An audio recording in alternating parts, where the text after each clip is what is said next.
এই মুহূর্তে দাঁড়িয়ে প্রত্যেক ঘন্টা, প্রত্যেক মিনিট, প্রত্যেক সেকেন্ড খুব গুরুত্বপূর্ণ বাংলাদেশের বুকে। হাতে মাত্র 72 ঘন্টা, তার মধ্যেই বাংলাদেশে ঢুকছে জাতিসংঘ। কিন্তু কেন, কি কারণে জাতিসংঘ বাংলাদেশে ঢুকছে?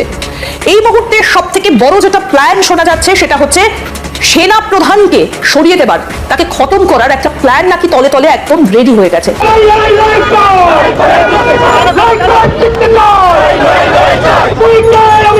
শেখ হাসিনা বাংলাদেশে আসবে, ওই সময় আপনারা সব ঢাকায় চলে আসবেন এবং কি শেখ হাসিনাকে বরণ করার জন্য। শেখ হাসিনা এদেশের নাগরিক, শেখ হাসিনা অবশ্যই বাংলাদেশে আসবে।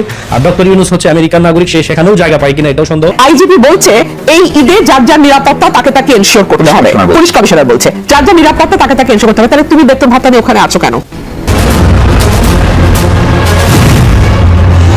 সম্মানিত দর্শক মণ্ডলী, এবার সেনা প্রধানকে সরিয়ে দেওয়ার, এমনকি তাকে চিরতরে খতম করার ভয়ঙ্কর তথ্য ফাঁস করল ভারতীয় গণমাধ্যম।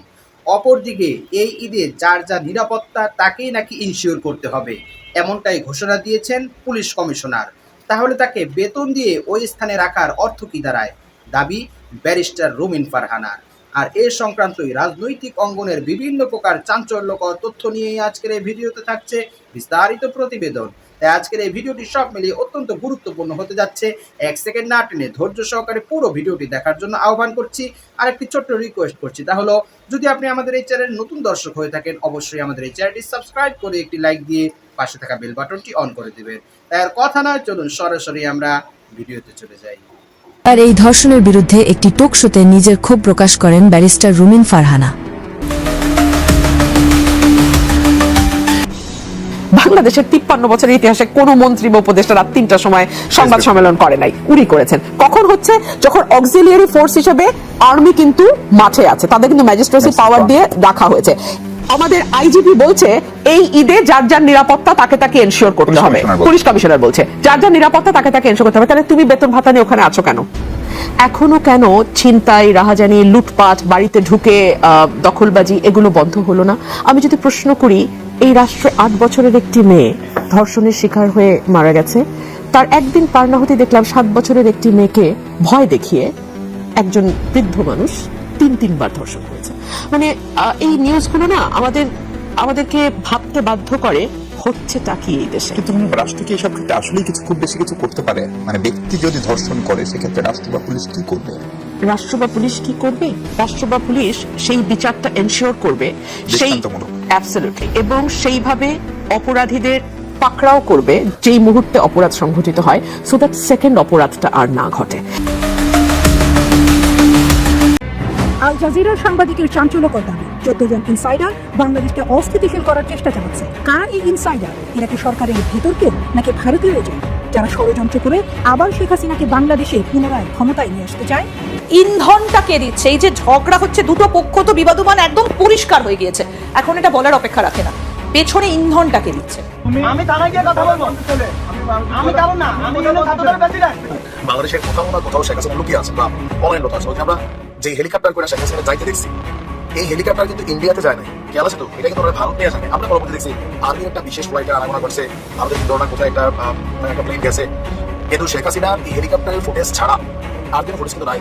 সেনা অভ্যন্তরে কি কূপ পাল্টা সংঘটিত হচ্ছে? গত কয়েক ঘন্টা আগে ভারতের অন্যতম প্রভাবশালী গণমাধ্যম India today, Times of India খুব স্পষ্টতর একটি সংবাদ দিয়েছে, শীর্ষ এক সামরিক কর্মকর্তাকে নজরবন্দি করে রাখা। দেশে যুদ্ধ পরিস্থিতি চলছে, ঐক্যবদ্ধ হয়ে প্রতিরোধ করতে হবে বলে মন্তব্য করেন তথ্য উপদেষ্টা মাহফুজ আলম। দেশে একটি যুদ্ধ অবস্থা চলছে বলে মন্তব্য করেছেন উপদেষ্টা মাহফুজ আলম। মাহফুজ আলমের এই স্ট্যাটাস আমাদেরকে ভাবিয়ে তুলেছে। তিনি যখন লিখেছেন বাংলাদেশের বর্তমান পরিস্থিতি, দেশি বিদেশি ষড়যন্ত্র, বিভিন্ন ধরনের কূটকৌশল চলছে দেশের বিরুদ্ধে, মানুষের বিরুদ্ধে, আমাদের স্বাধীনতার বিরুদ্ধে, তখন স্বভাবতই আমাদেরকে ভাবতে হচ্ছে আগামীর বাংলাদেশ কোন পথে যাচ্ছে, কোন দিকে নিয়ে যাচ্ছি আমরা। দেশে এখন যুদ্ধ পরিস্থিতি বিরাজ করছে এবং সেই যুদ্ধ অন্য জায়গা থেকে আমাদের উপর চাপিয়ে দেওয়া হয়েছে বলে জানিয়েছেন তথ্য উপদেষ্টা মাহফুজ আলম। সোমবার রাত 3টায় সামাজিক যোগাযোগ মাধ্যম ফেসবুক এক স্ট্যাটাসে এই কথা জানান তিনি।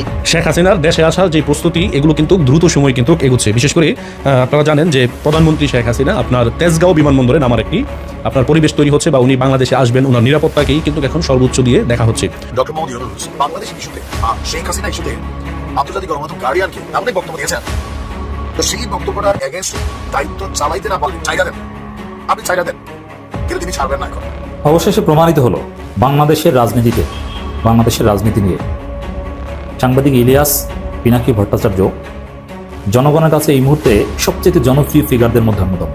জনগণের তাদের প্রতি ব্যাপক ইন্টারেস্ট এবং আগ্রহ রয়েছে, তারা সঠিক পথে আছে, এটা প্রমাণিত হল। দর্শক, নানান জনের নানান মত, বিশেষ করে সেনাবাহিনী নিয়ে সাংবাদিক ইলিয়াস এবং পিনাকি ভট্টাচার্য, স্পেশালি পিনাকি ভট্টাচার্য যে কথাগুলো বলেন, সেনাবাহিনী কতিপয় কর্মকর্তাকে যেভাবে দোষী সাব্যস্ত করেন, এটা বিএনপিও মানতে পারছে না। বিএনপিও এখন সেনাপ্রধান ওয়াকারুজ্জামানের পক্ষে।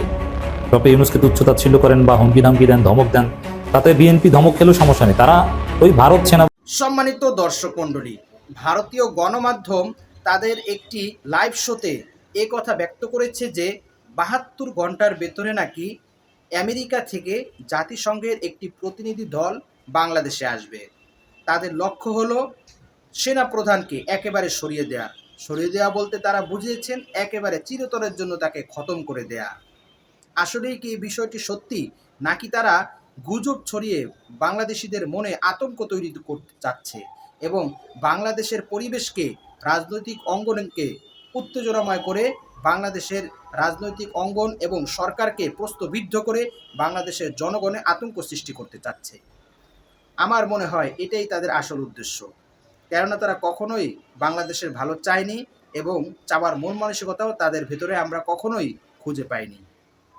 অপরদিকে এই ঈদে যার যা নিরাপত্তা তাকেই নাকি ইনশিওর করতে হবে, এমনটাই ঘোষণা দিয়েছেন পুলিশ কমিশনার। যদি যার যা নিরাপত্তা তার হাতেই থাকবে, তাহলে তোমাদেরকে ভাই এত টাকা দিয়ে কেন সরকার বেতন দিয়ে পুষছেন? তাহলে তো তোমাদেরকে বেতন ভাতা না দিয়ে তোমাদের বেতনগুলো জনগণের কাছে ভাগ করে দিলেই হয়, তারা নিজস্ব সিকিউরিটি গার্ড রেখে নেবে। যদি তোমাদের ওই এত বেতন দিয়ে রাখার যদি কোনো অর্থ না দাঁড়ায়, যার যা নিরাপত্তা তাকেই যদি নিশ্চিত করতে হয়, তাহলে তোমাদেরকে বেতন দিয়ে রাখার কোনো অর্থ হয় না। তোমরা স্বেচ্ছায় তাহলে পদত্যাগ করে বাসায় গিয়ে নাকে তেল দিয়ে ঘুমাও। বরং যার যার নিরাপত্তা তার যদি হতে হয়, তাহলে প্রত্যেকের কাছেই নিজের নিরাপত্তার জন্য যে সমস্ত সরঞ্জামাদি রাখা দরকার সে সমস্ত সরঞ্জামাদি রাখার জন্য অনুমতি সরকার প্রদানের পক্ষ থেকে থাকতে হবে, যাতে এর কারণে তাকে জবাবদিহিতার সামনে কাঠগড়ায় দাঁড় করাতে না হয়।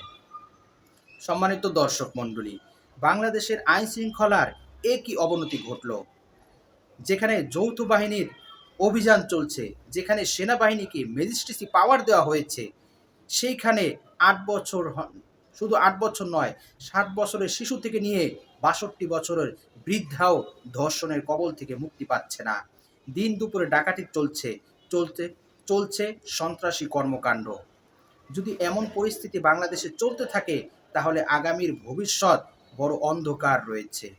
বাংলাদেশ কবে কখন সুদিনের মুখ দেখতে পাবে? যদি এই সমস্ত অবস্থা হয় বাংলাদেশের রাজনৈতিক অঙ্গনের, বাংলাদেশের রাজনীতির মাঠের যদি এমন করুণ পরিস্থিতি চলতে থাকে, যদি ধর্ষণ, লুটপাট, রাহাজানি, সন্ত্রাসীর যদি সয়লাভ হয়ে যায়, তাহলে বাংলাদেশিদের কপালে আর কবে সুদিন নেমে আসবে? কবে বাংলাদেশ সমৃদ্ধশীল ও উন্নতিশীল একটি দেশে পরিণত হবে, সেটা আপনারাই বলবেন। সম্মানিত দর্শক মণ্ডলী, আজকের এই ভিডিও সম্পর্কে আপনার কি মতামত? অবশ্যই আপনার সেই মূল্যবান মতটি আমাদের কমেন্টস বক্সে জানাবেন। আর আজকের এই ভিডিওটি যদি আপনার ভালো লেগে থাকে, অবশ্যই ভিডিওটি একটি লাইক দিয়ে শেয়ার করে দেবেন। আজ এই পর্যন্ত সকলেই ভালো থাকবেন, সুস্থ থাকবেন, নিরাপদ থাকবেন, এই আশা ব্যক্ত করে আজকের ভিডিও এখানেই শেষ করছি। আমিন ওয়া আখিরু দাওয়ানা আলহামদুলিল্লাহি রাব্বিল আলামিন। আসসালামু আলাইকুম ওয়া রাহমাতুল্লাহি ওয়া বারাকাতুহু।